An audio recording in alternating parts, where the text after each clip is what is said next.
Maligayang Pasko sa inyo lahat. Merry Christmas!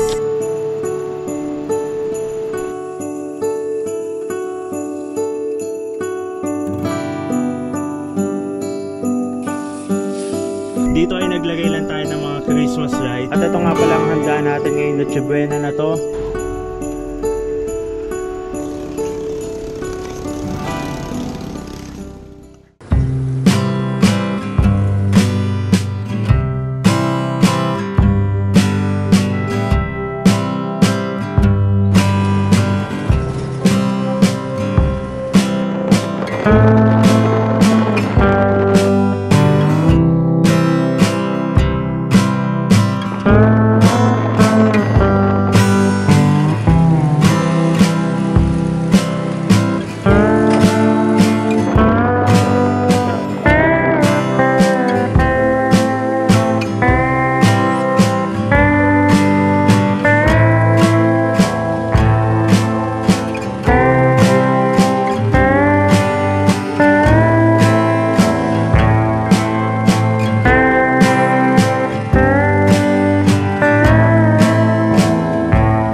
May biniligan tayong spot dito sa Liliw, Laguna at yun ang Lupang Dalisdis. Dito namin napagpasyahan na mag-celebrate ng Christmas. Kasama ko ngayon si Joanne, syempre si Homie at si Lakay at Peace. Dito tayo magsa-celebrate ng Christmas, men. Anyways, mga nilalang kakagating lang namin dito at medyo nag-iiba-iba yung klima. Kaya naman set up na muna tayo ng ating shelter.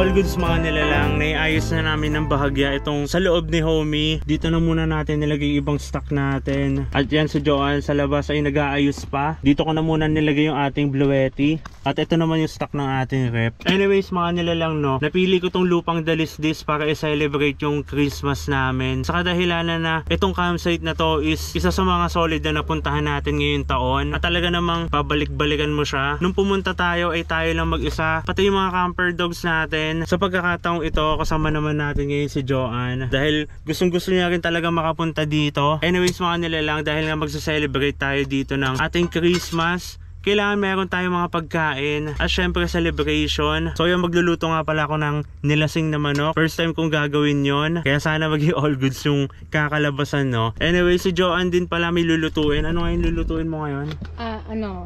No bake mac tsaka buko pandan. Yun, all goods yun. Sa kadahilanan nga na mahirap magdala ng oven para makapag-bake ka, napagpasyahan ni Joanne na magluto ng no-bake na bake mac. Ano nga ba talagang tawag doon? No-bake na bake mac, no? At syempre hindi kompleto yun kung wala kang Christmas decoration.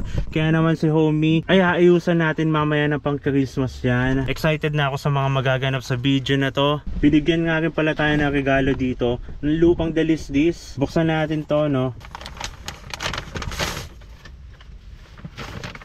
Wow! Wow! Ano kaya ito, Mi? Suka o sausawan? Umayin ko muna. Suka! Yeah. So yung mga nilalang, no, binigyan tayo ng camouflage na cup ng Lupang Dalisdis. Actually meron tayo ng black and white neto. So dalawa na siya. At ito ang isa sa pinaka solid, men. Kung di ako nagkakamali, suka to dahil amoy suka siya. Sa mga di nakakaalam, no, at kung hindi nyo napapansin, mahilig talaga ako sa suka. Parang hindi kompleto ang pagkain ko, lalo na kung mga isda na prito kung walang suka, kaya naman saktong sakto to, men. All goods, maraming salamat po Lupang Dalisdis sa regalong to. Anyways, meron din tayong dalang regalo para sa kanila. So bumili lang ako sa mall na itong nabili na wine, and then itong ham. At tapos na rin naman si Joanne mag-ayos sa labas. Papakita ko lang sa inyo mga nilalang, no, yung kabuohang setup namin. And dito yung malupit na cooler natin at saka yung tubigan.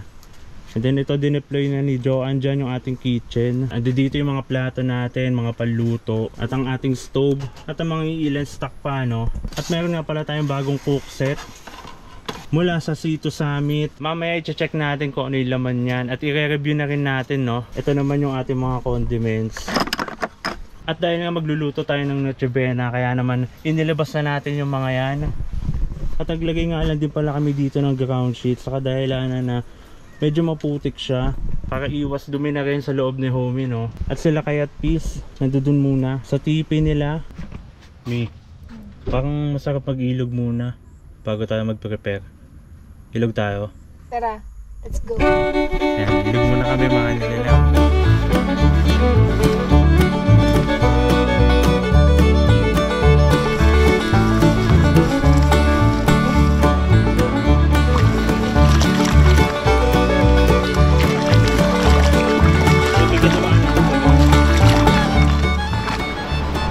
So medyo nag-iba nga yung itsura dito ng ilog, men, pero sobrang solid pa din.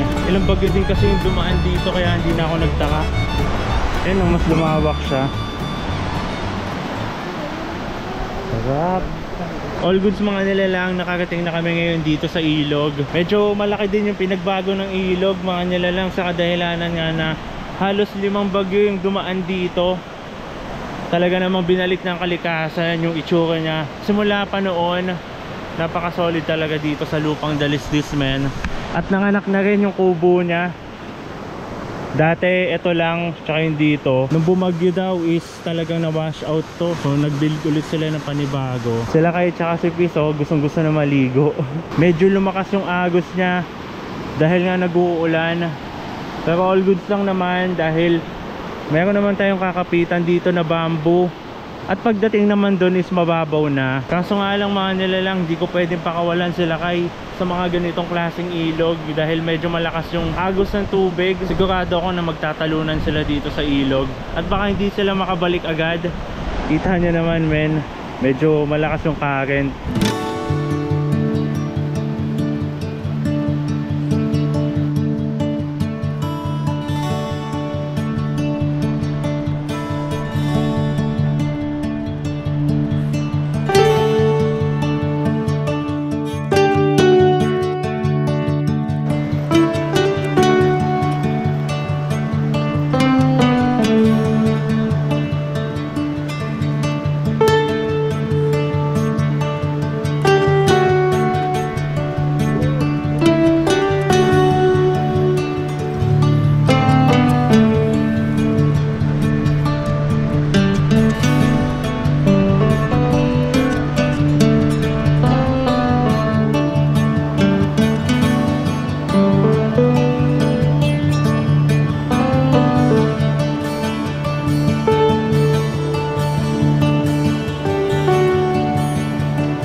All goods mga nilalang, nakabalik na kami ngayon dito sa site. Sobrang sarap maligo doon, men. Ang lamig ng tubig. Nakabihis na rin kami at maghahanda na rin para sa mga lulutuin mamayang Noche Buena. Tulad nga na nabanggit ko kanina, ang ihahanda namin is nilasing na manok, no bake na macaroni, at meron din tayong embutido at ham, at maghahanda rin tayo ng dessert na buko pandan. Anyways, bago natin simulan to, meron nga pala tayong bagong cook set. Ito ang Sito Summit Alpha Set 4.2. Pang-apat na tao siya. Meron na siyang kasamang alpha pot na 3.7 liters at 2.7 liters. Kaya naman talaga all goods yun. Makakapagluto na tayo ng mga sabaw-sabaw. Saktong-sakto to mga nilalang sa ating mga lulutuin ngayong gabi. Meron din siyang kasama na 4 na plate at 4 na baso na may cover tsaka sleeves. All goods yun. Excited na ako gamitin to ngayon. Ang Sito Summit ay Australian brand na ngayon ay nandito na sa Pilipinas. Actually matagal ko na gustong magkaroon ng ganito. At nung nagkaroon siya sa Pilipinas ay ang presyo niya is mga nasa 5 to 7,000. At dahil nga medyo mahal yun is hindi muna tayo bumili. Nakakatawa lang mga nilalang, no, dahil na-reach out nila tayo at binigyan tayo ng less para magkaroon tayo ng ganitong product. Mabibili na lang natin siya ngayon dito sa Pinas ng 2.8k o 2,800. Sobrang baba nung binaba niya, halos 60% din. At hindi lang yun mga nilalang, binigyan din pala nila tayo ng voucher code para mas makales pa. So yung 2.8k na yun, pag ginamitan mo ng voucher code na nilalang, ay mababawasan pa siya, no? Ilalagay ko na nga lang pala sa description yung link kung saan nyo itong mabibili. All good, simulan na natin ang pagluluto.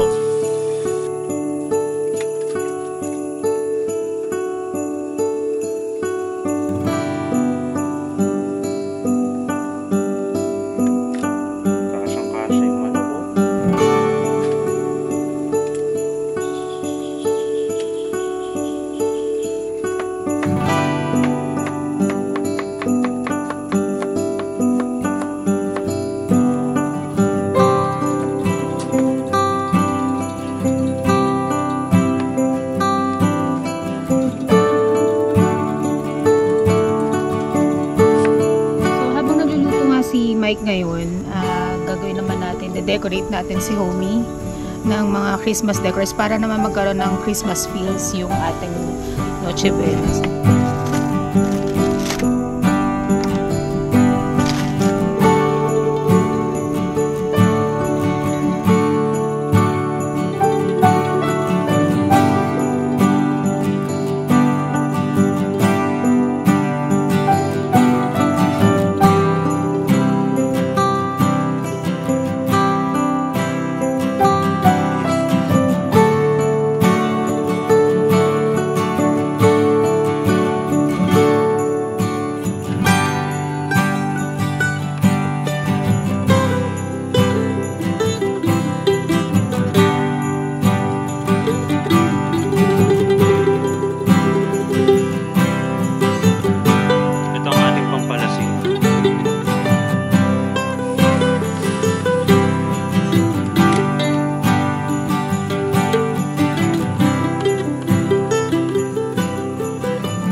So yung mga nilalang inabot na tayo ng dilim. Pero all goods lang yun dahil bago pa mag-dinner time is matatapos na rin naman tayo.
All goods mga nilalang, finally ay natapos na tayo magluto ng ating kakainin ngayong Noche Buena. Anyways mga nilalang, ipapakita ko lang sa inyo yung ginawa namin decoration dito sa loob ni Homie. Dito ay naglagay lang tayo ng mga Christmas light at ilang mga decoration para talaga namang ramdam natin ang Pasko, no? Pati dito sa may itaas ni Homie. At ito nga pala ang handa natin ngayong Noche Buena na to. Nagluto lang tayo dito ng embutido, ng ham, syempre hindi mawawala yan. At itong no-bake na macaroni. At itong niluto natin na drunken chicken o nilasing na manok. Talagang nalasing siya dahil isang kanyong nilagay natin dyan. At ito, nagbaon nga pala kami ng cake na binake ni Joanne nung nasa bahay pa kami. Para naman sa dessert. At meron din tayo ditong dagdag sa ating dessert na buko pandan. Sobrang solid niyan. Isa sa mga paborito natin yan. At syempre hindi mawawala to. Yan ang kukumpleto ng ating Pasko, no? At syempre nandito din ang ating mga camper dogs. Hindi mawawala yan. Medyo kanina pa sila naiinip, no, dahil naamoy nila yung mga niluluto natin. Anyways, mula sa amin ni Homie, ni Kai, at netong makulit na to na si Fizz at si Joanne, maligayang Pasko sa inyo lahat. Merry Christmas!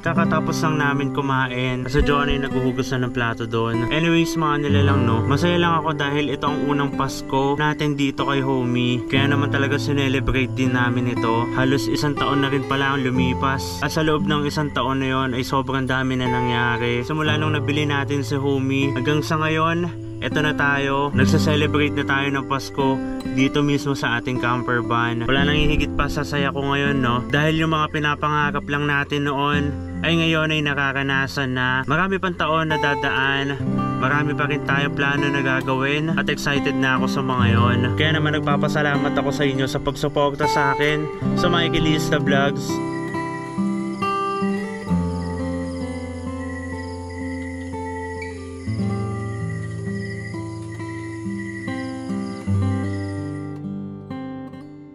Good morning sa inyo mga nilalang. Sobrang lamig at tag-uulan pa din. At nakikita natin yung patuloy na manipulation.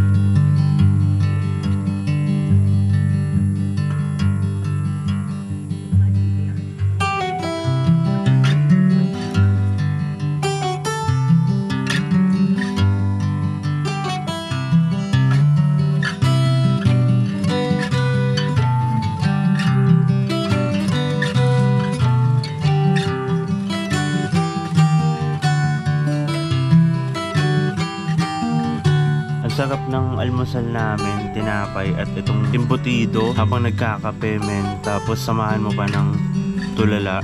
Sobrang solid men. Sarap tumulala habang pumapatak yung ulan. Anyways, yung ambon is tuloy-tuloy siya no, simula pa kagabi. Kaya naman napasarap yung tulog namin. Baba ka na.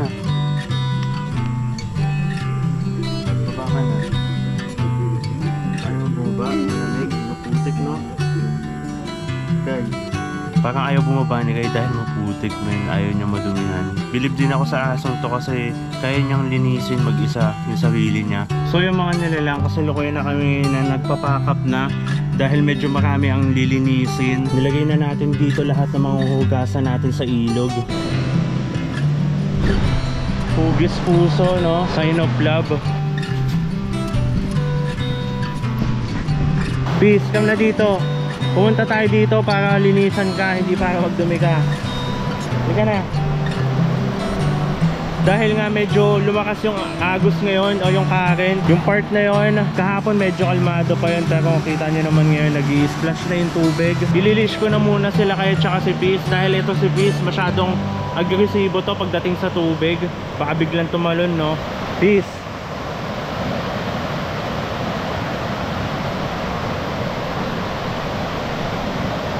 Masaya rin siya no? Pero pipigilan muna natin yung saya niya dahil baka kung ano pang mangyari sa kanya no.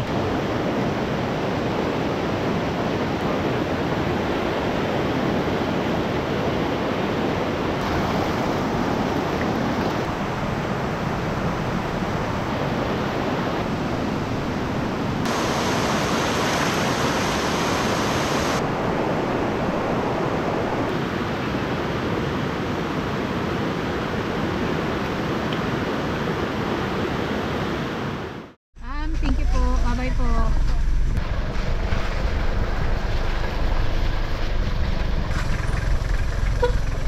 Sir, ano na ko kami? Thank you po.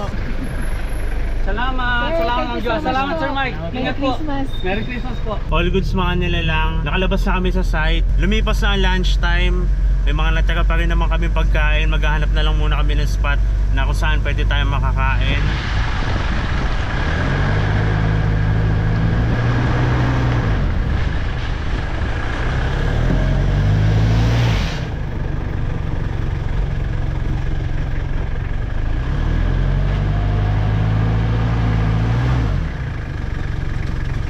So sumabit tayo mga nilalang dahil pinagbigyan natin yung isa, pero magagawa naman ng paraan.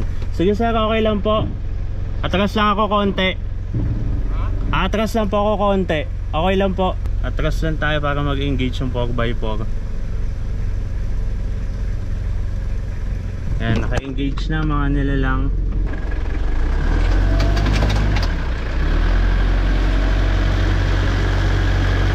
Yun ang advantage ni Homie mga nilalang.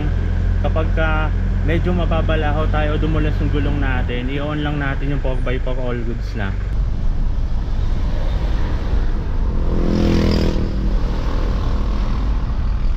All goods mga nilalang, dito na muna tayo. Mag-i-stop over para makakain muna kami ng lunch.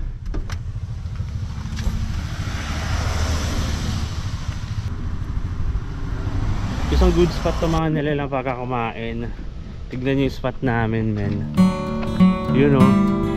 Hey.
All goods mga nilalang, maraming salamat sa pagsama sa amin dito sa video na to. Maligayang Pasko sa inyong lahat at Happy New Year din. Ipalaganap ang pagmamahal at pagbibigayan ngayong Pasko. Kita-kits tayo sa susunod na taon. It's your boy Mikey Lista, man. Peace!